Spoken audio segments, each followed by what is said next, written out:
कपदकंज कृपा सिंधु नररूपः महामोहतम पुंज जासु वचन रविकर्णिका।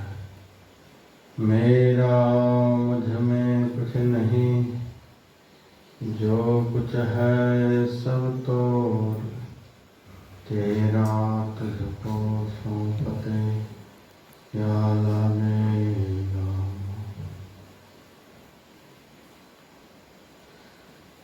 उपस्थित सत्संग प्रेमी सज्जन वृंद, माताओं तथा बहनों,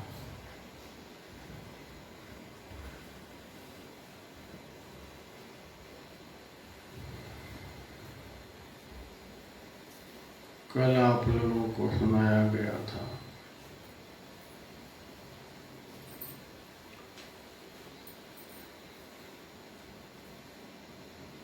मन के हारे हार है, मन के जीते जीत, परम पुरुष को पाइए मन ही के प्रतीत।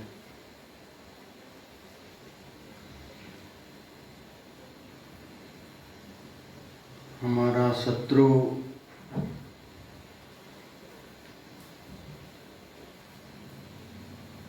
हमसे बाहर नहीं है, सदैव हमारे साथ में ही रहता है।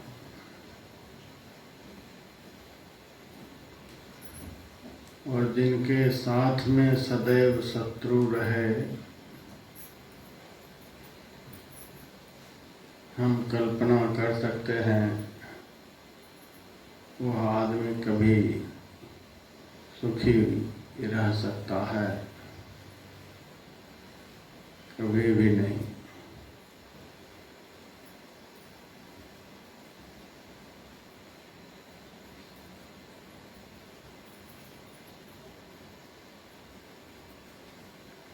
तो हमारा मन सदैव हमारे साथ में रहता है और यही हमारा जन्म जन्म का शत्रु है। इसी के कारण संसार के सब लोग दुखी हैं। इसी मन के अंदर कभी काम उत्पन्न होता है, कभी क्रोध उत्पन्न होता है, कभी लोभ उत्पन्न होता है, कभी मोह उत्पन्न होता है, कभी अभिमान उत्पन्न होता है, कभी ईर्ष्या उत्पन्न होती है। सारे विकारों को जन्म देने वाला यह प्रबल शत्रु है। रोज मन के रोगों के विषय में हम लोग रामायण से सुन रहे हैं। तन में भी रोग हो जाता है तो आदमी सदैव दुखी रहता है। तन से अनंत गुना अत्यधिक दुखदायक मन का रोग है और ऐसा रोगी मन सदैव हमारे साथ में रहता है। रोगी के साथ साथ यह बड़ा भोगी भी है, चंचल भी है, बड़ा भारी बलवान भी है। इसी से हम लोग दिन रात दुखी रहते हैं।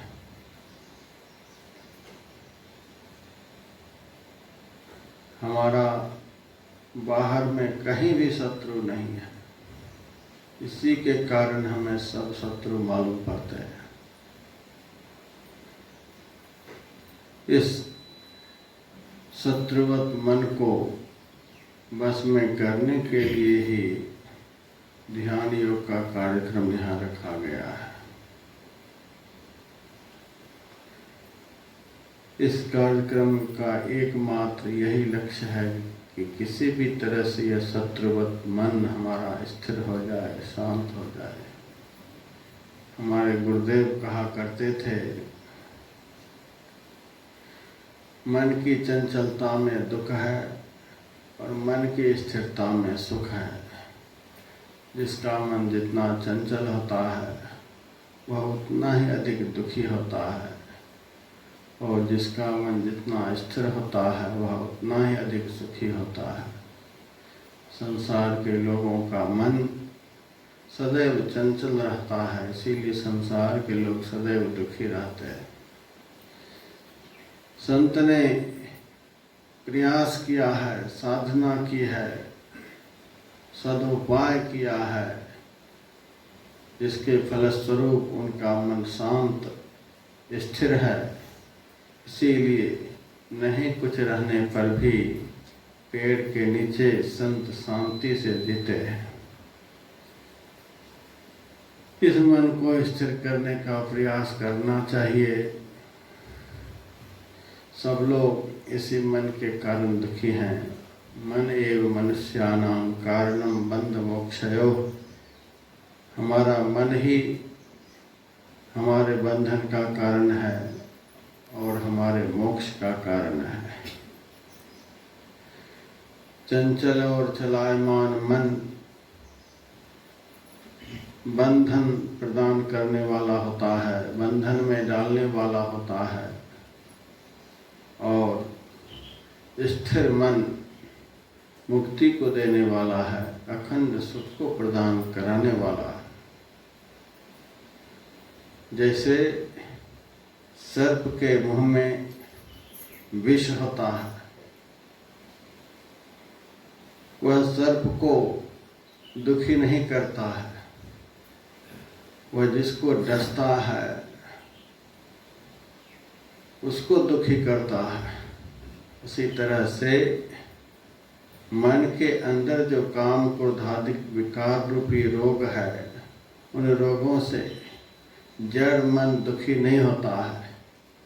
वह चंचल मन जिसके साथ होता है, चंचल मन जिनके साथ चंचलता का व्यवहार करता है, उसको दुखी किए रहता है। तो हमारे जीवन में जो दुख का कारण है, अशांति का कारण है, हमारा मन है, और इसका अनुभव सबको प्रतिक्षण होता है। कोई कहता है हम पुत्र से दुखी हैं, कोई कहता स्त्री से दुखी हैं, कोई कहता भाई से दुखी है, कोई कहता किसी से दुखी है, कोई कहता किसी से दुखी है।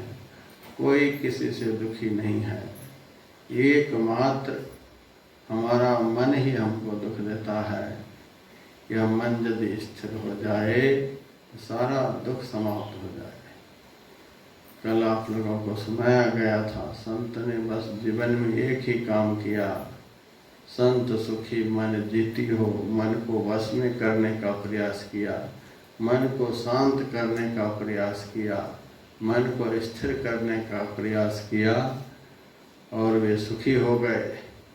हम सारे प्रयास तो करते हैं और इसी प्रयास में शिथिल हो जाते हैं।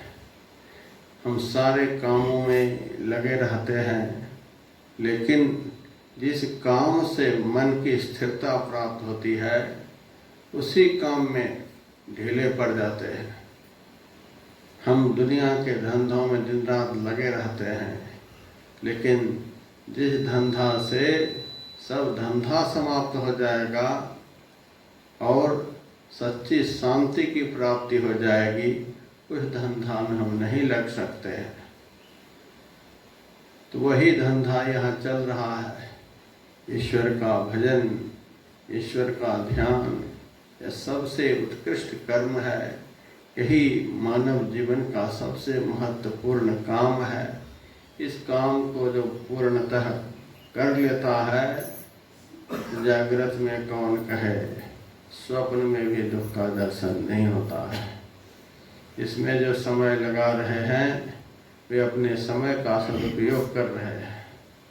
जिनको इस काम के लिए फुर्सत नहीं है, वे उपयोग कर रहे हैं। एक दिन पश्चाताप होगा। इतना लंबा समय परमात्मा ने हमको दिया था। 24 घंटे के दिन रात कम होते हैं। ऐसे कितने दिन रात हमारे बेमतलब के बीत गए। ये जो समय का नुकसान हमारे द्वारा हुआ है, इस पर अंत काल में पश्चाताप होगा। मनुष्य जीवन का एक एक क्षण जो हम लोगों ने ऐसे व्यर्थ गंवाया है, उस क्षण का अंत काल में अफसोस होगा। इतना सुंदर मानव जीवन जो देवताओं के लिए भी दुर्लभ है। 84 लाख योनियों में जितने भी चराचर प्राणी हैं, जिसके लिए दिन रात तरसते हैं हमें मानव जीवन प्राप्त हो, ऐसा जीवन हमें 60 साल के लिए मिला, 80 साल के लिए मिला, 100 साल के लिए मिला और पानी की तरह बहा दिया। तो जिस वस्तु का जितना अधिक महत्व होता है, जितना अधिक मूल्य होता है, उस वस्तु को गंवा देने के बाद, उस वस्तु को खो देने के बाद उतना ही अधिक पश्चाताप भी होता है। 5 पैसे यदि किसी के खो जाते हैं तो उतना अधिक पश्चाताप नहीं होता है। यदि 1 रुपया खो जाए तो ज़्यादा दुख होता है। 1000 रुपये खो जाए तो और अधिक दुख होता है। लाख रुपए खो जाने के बाद तो आदमी की हालत खराब हो जाती है। जितना अधिक धन खोया जाएगा, नष्ट किया जाएगा, उसके नष्ट होने पर, उसके खोए जाने पर उतना ही अधिक कष्ट होगा। बहुत लोग पागल हो जाते हैं। बहुत अधिक धन जब नष्ट हो जाता है तो पागल हो जाते हैं। और सबसे अधिक मूल्यवान धन जो है वह यदि नष्ट हो जाए तब क्या हालत होगी। तो जवानी में तो पता नहीं चलता है, जब यह धन अंत काल में नष्ट हुआ नजर आता है तो पश्चाताप होता है, कैसे कैसे मैंने सारे जीवन को नष्ट कर दिया है। सत्संग में कई एक बार आप लोगों को सुनाया गया है, दुनिया में सब कुछ का मूल्य है, लेकिन कौन ऐसा पदार्थ है जिसका कोई मूल्य नहीं होता है। आप विचार करके देखिए, जितना जो कुछ भी संसार में हम देखते हैं, सोना का पहाड़ भी होगा तो उसका मूल्य होगा, हीरा का पहाड़ भी होगा तो उसका मूल्य होगा। दुनिया में एक से एक पदार्थ को हम देखते हैं, सबका मूल्य होता है, सबकी कीमत होती है। कौन ऐसा पदार्थ है जिसका कोई मूल्य नहीं होता, जिसकी कोई कीमत नहीं होती। वह पदार्थ हम लोगों का श्वास है। एक श्वास का कोई मूल्य दे सकता है? कबीर साहब की वाणी में है, कहता हूँ कही जात हूँ, कहों बजाए ढोल, श्वासा खाली जात है, 3 लोक को मोल। तीनों लोकों की संपदा को तराजू के एक पलड़े पर रख दिया जाए और एक श्वास को दूसरे पलड़ा पर रख दिया जाए, फिर भी श्वास का पलड़ा भारी नजर आएगा। ऐसे महंगे मोल को एक श्वास जो जाए, 14 लोक न पट तरे काहे धूल मिलाए। 14 लोकों की संपदा इस श्वास रूपी संपदा के सामने तुच्छ है। संत कहते हैं, इसको तो क्यों धूल में मिला रहे हो। संसार का सब कुछ क्या है? वह धूल है। एक दिन सबको धूल में मिल जाना है। शरीर भी धूल में मिल जाएगा, घर मकान भी एक दिन धूल में मिल जाएगा, रुपए पैसे भी धूल में मिल जाएंगे। जब शरीर ही धूल में मिलने वाला है तो बाकी का क्या महत्व है। जैसे ही आंखें बंद हो जाएंगी वैसे सब कुछ हमारे लिए धूल हो जाएगा। लड़के बच्चे घर परिवार जो कुछ भी है, आंख बंद करने की देर है। आंख बंद होते ही सब यहीं के यहीं रह जाएंगे। तो जाएंगे कौन यहाँ से? जाएंगे शरीर में रहने वाला। शरीर में रहने वाले के साथ में क्या गया? कुछ भी नहीं, यहाँ का कुछ भी नहीं। जो आंख बंद होते ही हमसे अलग हो जाता है, उसी के पीछे हम लोग दिन रात लगे हुए हैं। जो आंख बंद होने पर भी हमारा साथ नहीं छोड़ता है, उसके पीछे हम लोग नहीं लगते हैं। धर्मशास्त्र कहता है धनानि भूमौ, जितना जो कुछ भी हम इकट्ठा कर रहे हैं, आंख बंद होते ही धनानि भूमौ, इस पृथ्वी पर ही सब रह जाएंगे। पशुवश्च गोष्ठे, पशु पशुशाला में ही बंधे रह जाएंगे। नारी गृह द्वारे, और आपकी स्त्री है, उनको आंख बंद होने पर आपके साथ कहाँ तक जाना चाहिए? देखते हैं स्मशान तक स्त्री जाती है, घर से ज़्यादा दरवाजे तक, वहाँ से रोती हुई वापस हो जाती है। स्त्री दरवाजे तक, यदि स्त्री का शरीर पूरा हो गया तो पुरुष स्मशान घाट तक उसको पहुंचा देंगे। उससे आगे सखा स्मशाने, आपके जितने दोस्त हैं मित्र हैं स्मशान घाट तक पहुंचा देंगे। देहश्चितायाम, शरीर जो है चिता पर जलकर भस्म हो जाएगा। अब आगे क्या गया, इसके ऊपर विचार करना है। यह विचारणीय विषय है, जिस विषय पर हम लोग दिन रात गोष्ठी करते रहते हैं, विचार करते रहते हैं। ये तो बेमतलब की बातें हैं। विचारणीय विषय तो यह है कि सब तो यहीं तक के लिए है, आगे कौन जाएगा और आगे साथ में क्या जाएगा। बस इतना ही कहा, धर्मान गो गच्छत जीव एकः। इस जीव के साथ जीव ने जो कुछ भी मानव जीवन में किया है वही साथ में जाता है। यदि सारे जीवन अधर्म में ही लगे रहे, बेमतलब के काम धंधों में ही लगे रहे, तो अधर्म यदि साथ में जाएगा तो कई एक बार सत्संग में सुनाया गया है, अधर्म यदि हो गया तो वह आपको सुख नहीं देगा, वह दुख देगा। अधर्म यहाँ भी दुख देता है और यहाँ से जाने के बाद भी दुख देता है। धर्म यहाँ भी सुख देता है और यहाँ से जाने के बाद भी सुख देता है। धर्मान गो गच्छत जीव एकः। धर्म ही इस जीव को उस रास्ते में सुख देता है जिस रास्ते में यह शरीर नहीं होता, घर मकान नहीं होता, कोई सगे संबंधी नहीं होते, खाने पीने का कोई संसाधन नहीं होता। गुरु नानक देव जी महाराज की वाणी में, जा मार्ग के घने जाए नहीं कोसा, तहाँ हरि के नाम सदा संतोषा। हम लोग 200 किलोमीटर की यात्रा करते हैं, 400 किलोमीटर की यात्रा करते हैं, 1000 किलोमीटर की यात्रा करते हैं, तो साथ में कुछ लेकर चलते हैं कि नहीं चलते हैं? खाने का सामान, पीने का सामान, दवाई ले लेते हैं और भी बहुत कुछ साथ में लेकर चलते हैं कि सफ़र में कहीं पर तकलीफ नहीं हो। सबको पता है 200 किलोमीटर की दूरी इतनी देर में तय कर लेंगे, 1000 किलोमीटर की दूरी इतनी देर में तय कर लेंगे, 5000 किलोमीटर की दूरी इतनी देर में तय कर लेंगे।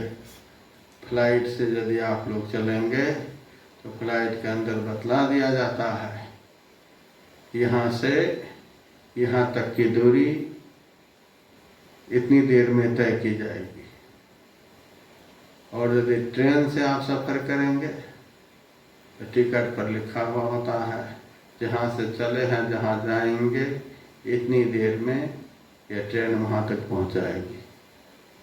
दूरी लिखा हुआ है, समय लिखा हुआ है, समय बतला दिया जाता है, तो भी हम सारे संसाधनों के साथ चलते हैं।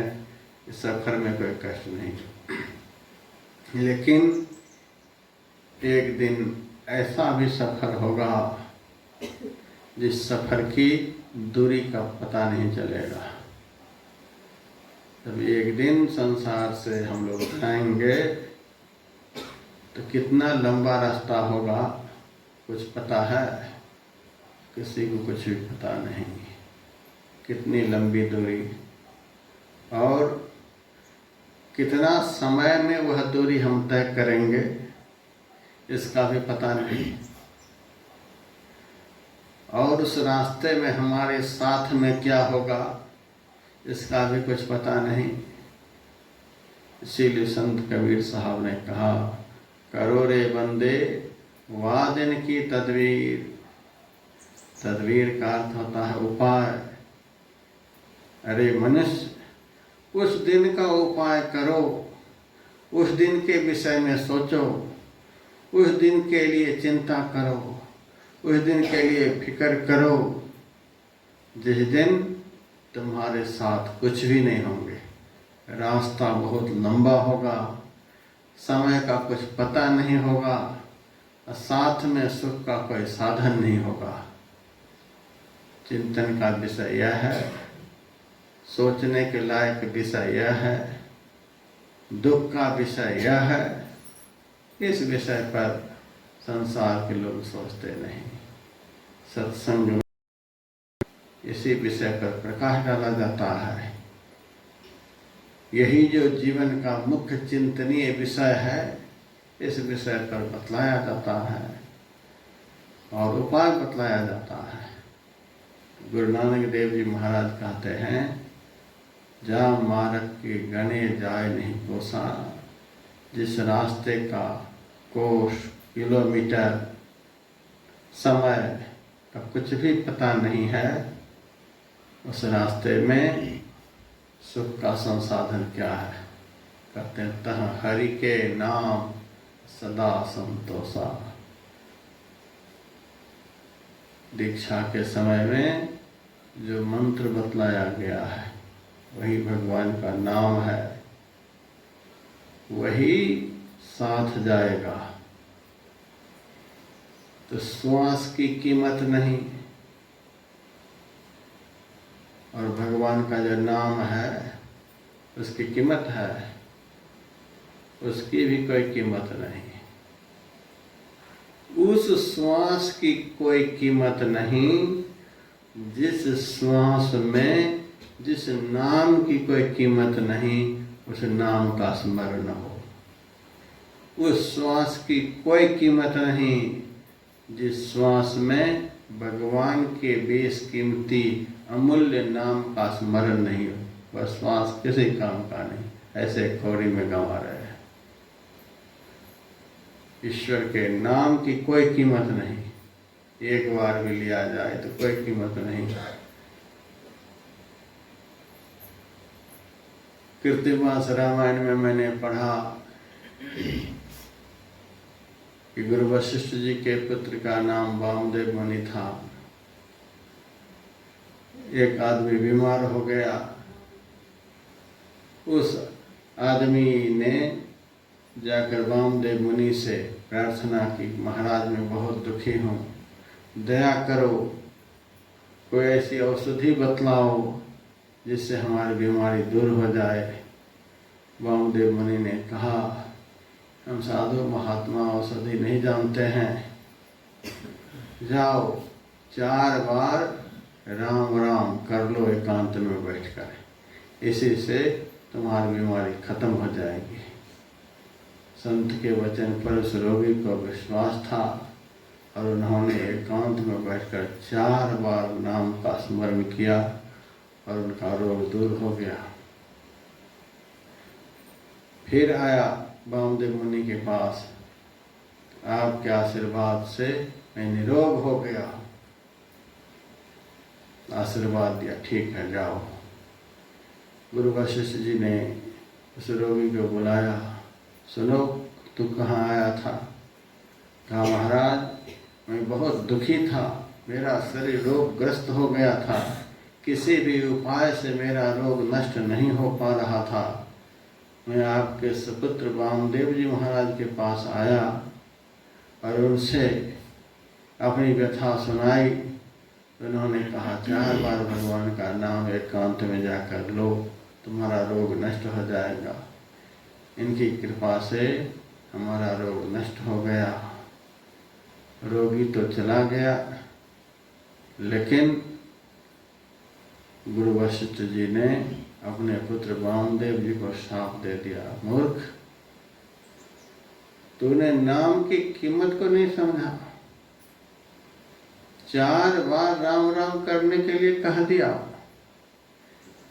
जिस नाम में इतनी ताकत है कि एक बार भी श्रद्धा से कोई ले तो वह भवसागर से पार उतार सकता है, जन्म जन्म के सारे दुखों को मिटा सकता है, जिनका नाम है उनसे मिला सकता है।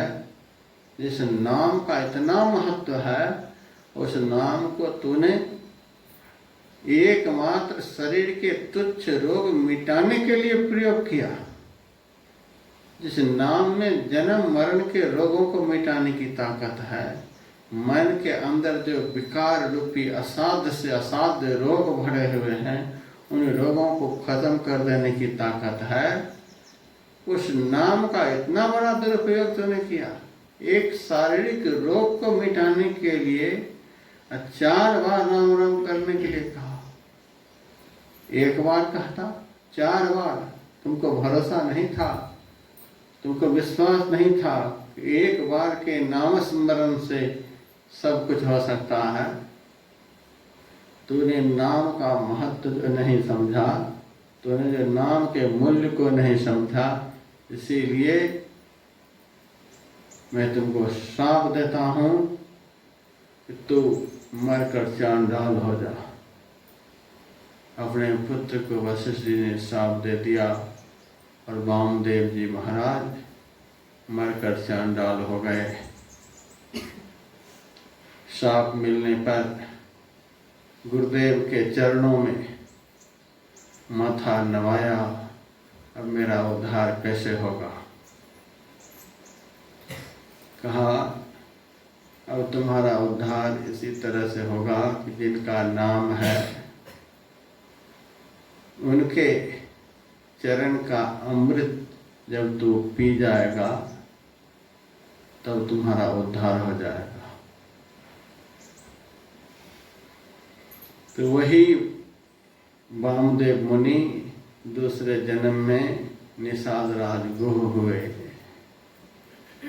और भगवान श्री राम को केवट ने पार उतारा था। पार उतारने से पहले उनके चरणों को धोया था। वह चरणामृत निषाद राज गुह को भी पीने को मिला था। उसी चरणामृत के पान से गुरु के पिता के शाप से वह मुक्त हुआ था। तो कहने का भाव यह है कि नाम का कितना महत्व है। 1 घंटा का एक सत्र यहाँ चल रहा है। यदि ध्यान नहीं बन पा रहा है, गुरु महाराज का चिंतन अंदर में नहीं हो पा रहा है, ध्यान में इनको हम नहीं देख पा रहे हैं, अंतर ज्योति का दर्शन अंदर में नहीं हो रहा है, अंतर्नाद को हम लोग नहीं सुन पा रहे हैं, तो उतनी चिंता की बात नहीं। कम से कम 60 मिनट तक, 1 मिनट में कम से कम 12 बार आदमी श्वास लेता है और छोड़ता है। अब 60 मिनट में कितनी बार हम श्वास लेते हैं, छोड़ते हैं? 1 मिनट में 12 बार, 60 से 12 की गुना करिए, कितना होगा? और कितना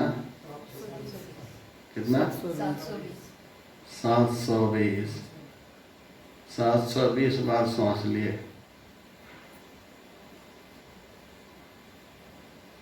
इतनी बार, एक बार नाम जो लेते हैं उस नाम का कोई मूल्य नहीं। 1 घंटा तक 1 मिनट में 12 बार श्वास लेते हैं और एक श्वास में कम से कम 4 बार मंत्र जप हो सकता है। एक श्वास लेते लेते कम से कम 4 बार मंत्र जप कर सकते हैं। 1 मिनट में 12 बार श्वास लेते हैं और एक श्वास में 4 बार मंत्र जप कर सकते हैं। 1 घंटा का एक सत्र होता है। कितना बड़ा पुण्य हम अर्जित कर सकते हैं। यदि नींद में पड़ गए फिर तो कोई बात ही नहीं, आलस्य में पड़ गए फिर तो कोई बात ही नहीं, कलकत्ता मुंबई घूमते रह गए 1 घंटा में तो कोई बात ही नहीं, फिर तो कोई बात नहीं। फिर तो जैसे दुकान में बैठे हैं, मकान में बैठे हैं, वही यहाँ भी बैठकर उसी चिंतन में घंटा पास कर रहे हैं, तो उस घंटा पास की कोई कीमत नहीं। कीमत तो है करने की। 1 घंटा तक लगातार मंत्र जब भी चलता रह जाए तो कितना बड़ा पुण्य होगा हम कल्पना कर सकते हैं। एक नाम की कोई कीमत नहीं, और ऐसा नाम 1 घंटा में हम कितनी बार ले सकते हैं। हम कितने भाग्यवान, कितने पुण्यवान, हम कितना पुण्य 1 घंटा में अर्जित कर सकते हैं। और यही पुण्य गुरु नानक देव जी महाराज कहते हैं, तह हरि के नाम सदा संतोषा। जिस दिन तुम्हारे साथ कुछ भी नहीं होगा, बहुत लंबा सफ़र होगा, समय का कोई ठिकाना नहीं होगा, उस सफ़र में यही नाम की कमाई आपको साथ देगी। इसी कमाई से आपका जीवन सुखमय और कल्याणमय होगा। हमारे गुरु महाराज कभी कभी सुनाया करते थे, दृष्टांत के माध्यम से विषय का ज़्यादा स्पष्टीकरण हो जाता है। एक आदमी ने जीवन में एक ही बार नाम लिया और वह मर गया। यमदूत उसे लेकर यमराज के पास गया। यमराज ने चित्रगुप्त अपने मुंशी से पूछा, इस आदमी ने कितना पुण्य किया है, कितना पाप किया है, सो बतलाओ। चित्रगुप्त ने उनके सारे जीवन का चिंतन किया। हम जो समय बिता रहे हैं, हम जो श्वास ले रहे हैं, छोड़ रहे हैं, ऐसे ही समय को गंवा रहे हैं। 24 घंटे में क्या क्या कर रहे हैं, क्या क्या बोल रहे हैं, क्या क्या खा रहे हैं, हमको कुछ भी पता नहीं है। लेकिन हमारे भीतर में ही भगवान के मुंशी, उसका नाम है चित्रगुप्त, वो बैठा हुआ है। हमारे सारे जीवन के सारे कर्मों का लेखा जोखा उनके पास में होता है। एक एक सेकंड का लेखा जोखा होता है। हमको कुछ भी लेखा जोखा नहीं। सारे दिन में कितना खर्च किए, कितना कमाई, या सब तो लिख रखे हैं, लेकिन सारे दिन में कितनी बार हमने मंत्र का जप किया, कितनी देर बैठ करके ध्यान किया, किसी की डायरी में लिखा हुआ। इसके लिए कोई डायरी मेंटेन नहीं है। लेकिन चित्रगुप्त को हमारे सारे कृत कर्मों का पता होता है।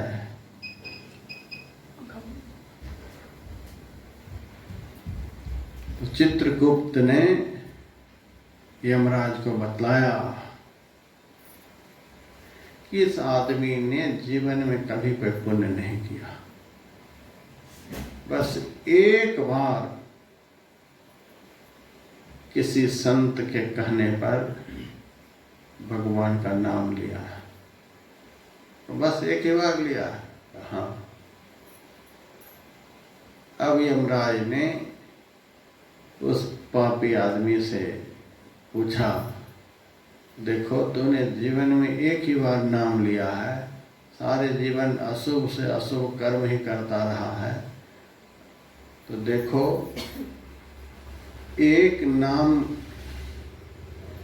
का पुण्य तुम्हारे साथ में है, अब बाकी पाप का भंडार तो भर ही रखा है। तो उस पुण्य के प्रभाव से तुम्हें स्वर्ग मिलेगा और पाप कर्म के संग्रह से तुम्हें नरक मिलेगा। तो पहले तो नरक में जाना चाहता है कि स्वर्ग में जाना चाहता है?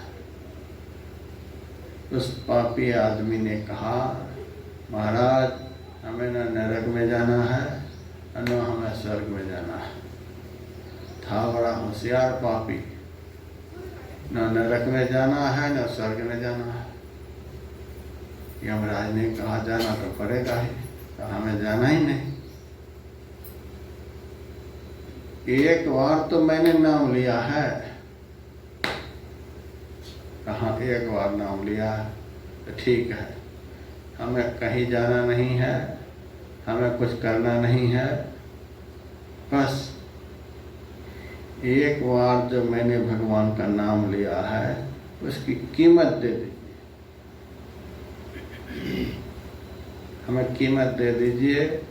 उस कीमत को लेकर के आप जिस नरक में हमको भेजना चाहें उस नरक में हम चले जाएंगे, जहाँ भेजेंगे वहाँ चले जाएंगे, हमें नाम की कीमत दे दीजिए। अब यमराज घबराया, भगवान के नाम की क्या कीमत होगी। चित्रगुप्त से पूछा, भगवान के नाम की कीमत तुम बतला सकते हो? चित्रगुप्त कहता है, भगवान के नाम की कीमत तो मैं जानता ही नहीं। सारे मनुष्यों के सारे जीवन के कृतकर्मों को मैं लिख करके रखता हूँ। इतना बड़ा हिसाब किताब हमारे हाथ में होता है, लेकिन भगवान के एक नाम की क्या कीमत होगी उसका तो हम कुछ जानते ही नहीं, उस कीमत को हम जानते ही नहीं। यमराज सोचा, ये कैसा पापी मिला, हमें तो बड़ा भारी फंदा में डाल दिया। न मैं कीमत जानता हूँ न मेरा मुंशी जानता है। कहता है उस एक नाम के बदले जितना तो कुछ मांगना चाहता है उतना मेरे से मांग ले, लेकिन इस आफत से हमको हटा, कीमत छोड़ करके और कुछ उसके बदले मिले। अब वह भी अकड़ गया, हमें तो केवल कीमत ही लेना है, हमें भारी नरक में भेज दो, कोई फिक्र नहीं, लेकिन भगवान के नाम की कीमत दे दो। यमराज किंग कर्तव्य विमूढ़ हो गया, चलो मेरे साथ, इसे नाम की कीमत पूछता हूँ। यमराज के साथ पीछे पीछे वह आदमी गया। यमराज के साथ जाने के कारण फ्री में ब्रह्मलोक पहुंच गया। नाम में कितनी ताकत है, कहाँ तक नाम लेने वाले को यह पहुंचा सकता है, कल्पना कर सकते हैं। यमराज के साथ वो ब्रह्मलोक पहुंच गया। यमराज ने दर्शन किया ब्रह्मा जी का, तो इन्होंने भी दर्शन कर लिया। ब्रह्मा जी कोई साधारण प्राणी तो है नहीं, ब्रह्मलोक के मालिक हैं, इतने बड़े देवता हैं। ब्रह्मा जी के दर्शन से उनके जीवन के आधे पाप क्षय हो गए। अब ब्रह्मा जी से यमराज ने कहा, महाराज मेरे साथ में एक पापी आया है, जीवन में एक ही बार भगवान का नाम लिया है, सारे जीवन पाप ही पाप किया है। मैंने इनसे कहा उस नाम के पुण्य से थोड़ी देर के लिए तो स्वर्ग में चला जा, बाकी सब दिन नरक में तुमको रहना ही पड़ेगा। बता पहले कहाँ जाना चाहता है। या अकड़ गया है, हमें कहीं भी नहीं जाना है, हमें आप उस नाम की कीमत दे दीजिए। अब क्या कीमत बताऊं महाराज, आप बताओ, मैं तो जानता नहीं। ब्रह्मा जी ने कहा, मेरे पास 4 मुँह हैं, इसीलिए लोग हमको चतुरानन कहते हैं। इस 4 मुँह में चारों वेद निर्मित करने की ताकत है, सारी दुनिया के शास्त्र बनाने की ताकत है, लेकिन भगवान की एक नाम को बतलाने की ताकत नहीं है। मैं नहीं बतला पाऊंगा। चले जाओ शिव जी के पास। उनको 5 मुँह हैं, उनको लोग पंचानन कहते हैं। वे नाम की कीमत बतलाएंगे। शिव जी के पास चला गया यमराज, पीछे पीछे वह पापी भी गया। शिव जी का दर्शन यमराज ने भी किया और इस पापी ने भी किया। शिव जी के दर्शन से आधा जो पाप बचा हुआ था उसमें से आधा खत्म हो गया, अब चौथाई बचा है। शिव जी से यमराज ने पूछा, महाराज आप दिन रात भगवान का नाम लेते हो, भगवान के नाम की कीमत क्या है वह बतलाओ। शिव जी ने कहा, दिन रात राम राम तो करता हूँ, भगवान का नाम तो लेता हूँ, लेकिन भगवान के नाम की कीमत क्या होगी वह नहीं बतला सकता। मैं कीमत नहीं जानता हूँ, नाम तो दिन रात लेता हूँ। कहा, यह तो बड़े आफत की बात है, अब कहाँ जाऊँ। शिव जी ने कहा, जिनका नाम है वे ही कीमत बतला सकते हैं। तुम जाओ इसको लेकर भगवान के पास, विष्णु भगवान के पास वैकुंठ जाओ, वे ही कीमत बताएंगे। अब उसको लेकर के वैकुंठ गया। यमराज ने विष्णु भगवान का दर्शन किया। यमराज से विष्णु भगवान ने पूछा, कहो यमराज कैसे यहाँ आए। कहा, महाराज कैसे आए, आपके एक नाम ने हमें भारी आफत में डाल दिया है। एक पापी ने एक ही बार आपका नाम लिया और मैं उनको नरक स्वर्ग में भेजने की बात करने लगी। कहाँ जाना चाहते हो? तो कहता है हमको कीमत दे दीजिए। आपके नाम की क्या कीमत तो अभी बताइए आप। न ब्रह्मा जी बता पाए, न शिव जी बता पाए, आप बताइए कीमत। तो भगवान ने कहा, वो आदमी है कहाँ? पीछे है। तो भगवान ने कहा, इधर आ जाओ, आओ मेरे सामने। वो आदमी भगवान के सामने आया। भगवान का ही वचन है, सन्मुख होय जीव मोहि जबहि, जन्म कोटि अज्ञानाशहि तबहि।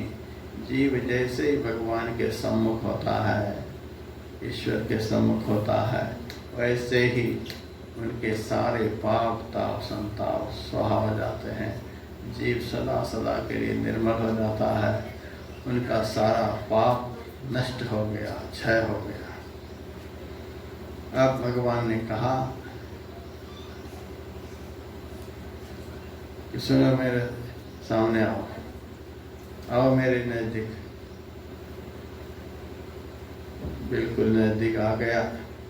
भगवान ने उनका हाथ पकड़ लिया और अपनी गोद में बिठा लिया। यमराज ने कहा, महाराज आप कीमत बताए नहीं और अपनी गोद में बिठा लिए। इतना चक्कर लगाता हुआ आपके पास आया कि आप कोई फैसला करेंगे, आप इनको गोद में बिठा लिए। भगवान ने कहा, मेरे नाम की यही कीमत है, यही कीमत है। जो मेरे नाम का स्मरण करेगा, वह स्मरण करने वाला 1 जन्म में हो, 2 जन्म में हो, 1000 जन्म में हो, लाख जन्म में हो, कभी न कभी मेरे नाम के प्रभाव से मेरे को प्राप्त कर लेगा। मेरी प्राप्ति उनको हो जाएगी। ये मेरे नाम की कीमत है।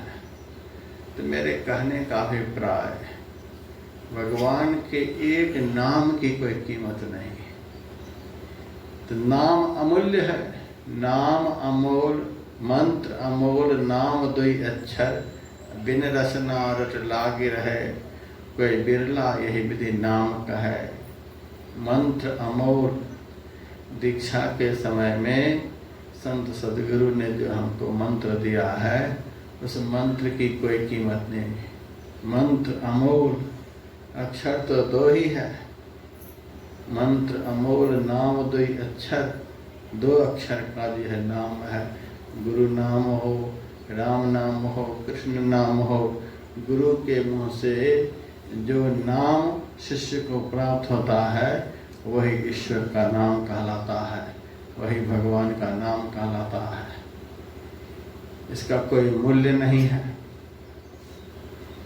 और ऐसा अमूल्य नाम यदि प्रत्येक श्वास में लिया जाए, वह श्वास कैसा होगा? वह श्वास भी अमूल्य होगा। उस श्वास का भी कोई मूल्य नहीं जिस श्वास में नाम लिया जाए। दिन अरु रात रहे सुधि लागी, यही माला यही सिमरन है। जन दोलन सतगुरु बतायो, वाकी नाव पार निभाए। उसके जीवन की नैया भवसागर से पार हो जाएगी। तो जिस श्वास के साथ इस अमूल्य नाम का स्मरण होता है, उस श्वास की कोई कीमत नहीं। यदि प्रत्येक श्वास में नाम का स्मरण नहीं हो, बेफजूल की बातें सोचने में श्वास को गंवा रहे हैं, तो श्वास की कोई कीमत नहीं। लेकिन अंत काल में इसका पता चलता है। इस नुकसान का पता अंत काल में चलता है कि जिस श्वास की कोई कीमत नहीं, ऐसा श्वास इस मनुष्य जीवन में परमात्मा ने हमको कितना दे रखा था, उस श्वास को हम किस किस तरह से बर्बाद किया है। वे दूसरे की निंदा करके बर्बाद कर रहे हैं, चोरी करके बर्बाद कर रहे हैं, विषय भोगों में बर्बाद कर रहे हैं, दुनिया के काम धंधों में बर्बाद कर रहे हैं। इस बर्बादी का पता अंत काल में चलेगा कि कितना हमने बर्बाद किया है, किस किस तरह से हमने इस अमूल्य धन को बर्बाद किया है। जिस चीज़ की कीमत है उसको बटोरने में लगे रहे। जो चीज़ एक दिन धूल में मिल जाएगी, कुछ भी साथ जाने को नहीं, उस कीमत वाली चीज़ को बटोरने में लगे रहे, उसी के चिंतन में दिन रात लगे रहे। जो सब साथ छोड़ देने वाले हैं उसी को पकड़ने में, उसी को अपना बनाने में लगे रहे। और जो कहीं साथ नहीं छोड़ता, जो महा अमूल्य पदार्थ है, उसको संग्रहित करने का प्रयास नहीं किया, उसको जमा करने का प्रयास नहीं किया, तो बहुत कीमत की चीज जब हमसे खो जाती है तो हमें बड़ा कष्ट होता है, बहुत पश्चाताप होता है, बहुत लोग पागल हो जाते हैं। अंत काल में जो आदमी छटपटाता है, आकुल व्याकुल होता है, आँखों से आंसू निकलती है, क्यों? उस समय पता चलता है अब तो चले, कितना मैंने बर्बाद किया। भगवान ने कितना सुंदर शरीर दिया था और एक एक दिन में 21,600 बार श्वास लेते थे, छोड़ते थे, जिस एक श्वास की कीमत नहीं। प्रत्येक दिन ऐसे श्वास को हमें व्यर्थ ही गंवा दिए। अंत काल में पश्चाताप होता है, और पश्चाताप करने से क्या लाभ होगा? कोई लाभ नहीं। यह ध्यान शिविर जो रखा गया है, यह ध्यान का कार्यक्रम जो यहाँ रखा गया है, आपके जीवन को मूल्यवान बनाने के लिए, आपके जीवन को कीमती बनाने के लिए। जिनके पास जितना अधिक धन होता है, उसका समाज में उतना अधिक नाम भी होता है। यह बहुत धनवान आदमी है। तो मूल्यवान पदार्थ जिनके पास जितना अधिक होता है, वह आदमी समाज में उतना ही अधिक कीर्तिमान होता है, मूल्यवान होता है। और जिनके पास अमूल्य पदार्थ बहुत मात्रा में है, उसका कितना नाम संसार में होगा, उनकी कीर्ति कितना संसार में होगी। कितने प्रधानमंत्री इस देश में हुए, कितने राष्ट्रपति इस देश में हुए, कितने राजे महाराजे इस देश में हुए, कितने चक्रवर्ती इस देश में हुए, कितने धनवान बलवान गुणवान इस देश में हुए। सबका नाम हम लोग जानते हैं? नहीं जानते हैं। इन लोगों के पास धन भी बहुत रहा होगा, बहुत धन वाले होंगे, लेकिन इन सब के नामों को हम नहीं जानते हैं। और एक न एक दिन इन सब के नाम मिट जाएंगे। बहुत के मिट गए, बहुत जो जीवित हैं उनके भी धीरे धीरे नाम मिट जाएंगे। लेकिन यहाँ आप लोग देख रहे हैं एक से एक संतों का चित्र इस सत्संग हॉल में हमने लगा रखा है। घास की कुटिया के अंदर रहने वाले ये संत, पहाड़ की कंदरा में रहने वाले ये संत, एक साधारण कमरा में रहने वाला ये संत, एक साधारण सी जगह में साधारण अवस्था में रहने वाले ये संत, इनका चित्र हमने लगा रखा है। सैकड़ों साल पहले ये हुए और दिन बीत रहा है, वर्ष बीत रहे हैं और इनकी प्रतिष्ठा, इनका यश, इनकी कीर्ति दिन प्रतिदिन बढ़ती चली जा रही है। कबीर साहब जिस समय होंगे उस समय जितना उनका नाम नहीं होगा, उस समय इनकी कीर्ति जितनी नहीं रही होगी, उससे ज्यादा कीर्ति अभी है। बड़े बड़े संतों का चित्र यहाँ लगा हुआ है। जिस समय ये संत शरीर में होंगे उस वक्त इतनी कीर्ति इनकी नहीं रही होगी, और आज देखिए कितनी कीर्ति है।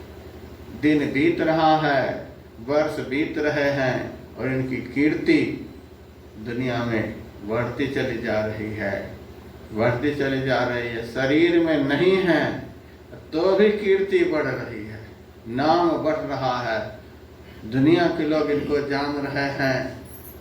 क्या बात है, क्या काम किया इन्होंने।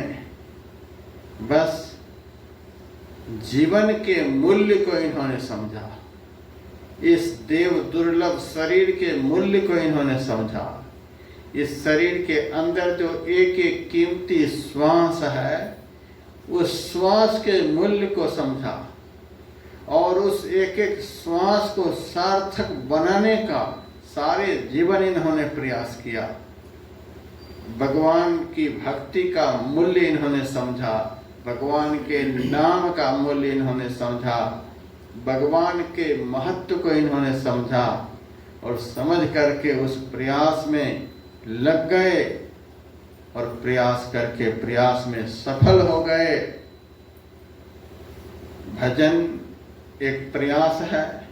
भजन करते करते भजन का जो फल है भगवत प्राप्ति, भगवत प्राप्ति हो गई तो प्रयास सफल हो गया। तो संत उनको कहते हैं जो भगवत भजन रूप महाप्रयास में सफल हुए महापुरुष।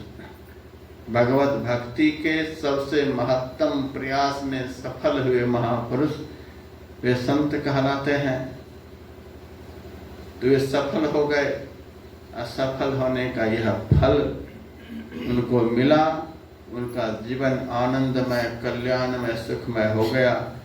शरीर में नहीं भी है तो भी उनकी कीर्ति दुनिया में फैल रही है। जस उनका दुनिया में फैल रहा है, फैलता ही चला जाएगा। सूरज अस्त हो जाता है, चंद्रमा का भी अस्त हो जाता है, सारे ग्रह उपग्रह अस्त हो जाते हैं, लेकिन संत की कीर्ति का कभी अंत नहीं होता है। संत की कीर्ति कभी अस्त को प्राप्त नहीं होती है। भगवान बुद्ध से भक्तों ने पूछा था, भंते आप बताइए, दुनिया में बहुत तरह के सुगंधित फूल हैं, जूही, चमेली, बेली, बहुत तरह के फूल हैं। उन फूलों की खुशबू जो है हवा के अनुकूल दिशा में जाती है। हवा जिधर जाएगी उधर ही उनकी खुशबू जाएगी। लेकिन कोई ऐसी खुशबू है जो हवा के प्रतिकूल दिशा में भी जाए। हवा पूरब की तरफ जा रही है तो खुशबू उनकी पश्चिम की तरफ जाए। भगवान बुद्ध ने कहा, हाँ, कोई ऐसी खुशबू है जो हवा के प्रतिकूल दिशा में भी जाती है। अनुकूल दिशा में तो जाती ही है, प्रतिकूल दिशा में भी जाती है। तो वह कौन सी खुशबू है? भगवान बुद्ध ने कहा, संतों के सच्चरित्रता की खुशबू हवा के प्रतिकूल दिशा में भी चलती है। श्री सद्गुरु महाराज की जय। शरीर में है तो भी कीर्ति, शरीर में नहीं है तो भी कीर्ति। संत की कीर्ति अजर अमर होती है। राजे महाराजे की कीर्ति कुछ दिनों में मिट जाती है। संत के सच्चरित्रता की कीर्ति सब दिन फैलती ही रहती है। उस कीर्ति का कभी अंत नहीं होता है। ऐसे कीर्तिमान संत होते हैं। क्यों उनकी कीर्ति इतनी होती है? हम यह भी कह सकते हैं वे सबसे बड़े धनवान होते हैं। धनवान लोगों की कीर्ति होती है, गुणवान लोगों की, पुण्यवान लोगों की कीर्ति होती है।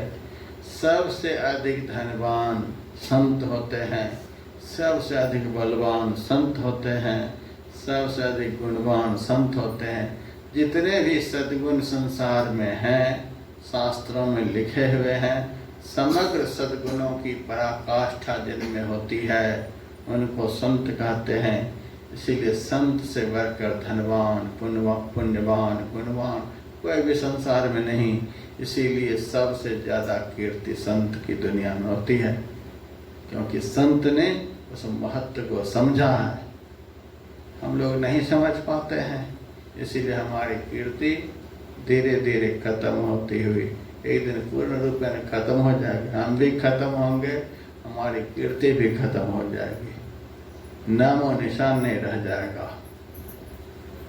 तो हम लोगों के जीवन में जो एक एक श्वास है वह अमूल्य है, और वह श्वास अमूल्य तब है जब श्वास के साथ गुरु प्रदत्त भगवान का अमूल्य नाम स्मरण किया जाए।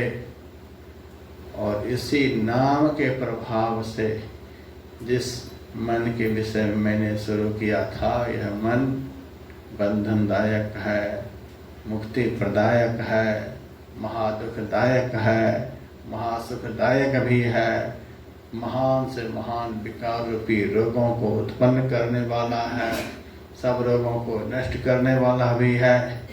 इस मन की चंचलता, विकरालता के विषय में मैंने बतलाया। वह मन भी इसी नाम स्मरण के प्रभाव से, इसी भगवत भजन के प्रभाव से शांत होता है, स्थिर होता है। गुरु गैल मेल मिलाप तुलसी, मंत्र विषधर बस करे। जैसे गारुड़ी मंत्र के द्वारा विषैला से विषैला सर्प को वश में कर लिया जाता है, वैसे गुरु प्रदत्त मंत्र का निरंतर स्मरण करने से यह हमारा जन्म जन्म का जो विषयी मन है, चंचल मन है, उसको वश में कर लिया जाता है। और सांप को जिन्होंने वश में कर लिया है, तो देखते हैं उस सपेरे के पास कितने पैसे लोग फेंकते हैं। जो सांप का खेल दिखलाता है, सांप का खेल कौन दिखला सकता है? जो सांप को वश में किया हुआ है, जिन्होंने सांप को वश में कर लिया, देखो चारों तरफ से पैसे फेंकते हैं उनके पास। उसी तरह से सबसे विषैला जो हम लोगों का मन है, इस मन को जिन्होंने वश में कर लिया, मन को वश में कर लेने वाले को ही संत कहते हैं। संत की ऐसी प्रतिभा दुनिया में होती है, सारी दुनिया के लोग चारों तरफ से धन फेंकते हैं उनके पास, प्रतिष्ठा फेंकते हैं, यश फेंकते हैं, वस्त्र फेंकते हैं, चारों तरफ से उनके पास लुटाने के लिए लोग खड़े होते हैं। इसका कारण है दुनिया का सबसे बड़ा सपेरा है, मन रूपी सर्प को वे वश में किए हुए होते हैं, जिससे खुश होकर दुनिया के लोगों को कौन कहे। दुनिया बनाने वाले लक्ष्मी, सरस्वती, गणेश, पार्वती आदि को भेजते हैं उनकी सेवा करने के लिए।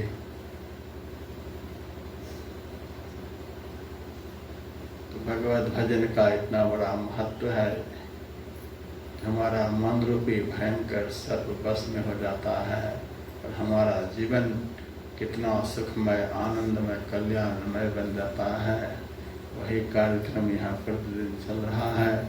इस कार्यक्रम का आनंद सबको लेना चाहिए और अपने जीवन को सफल बना लेना चाहिए। अब आरती करें। जय गुरु।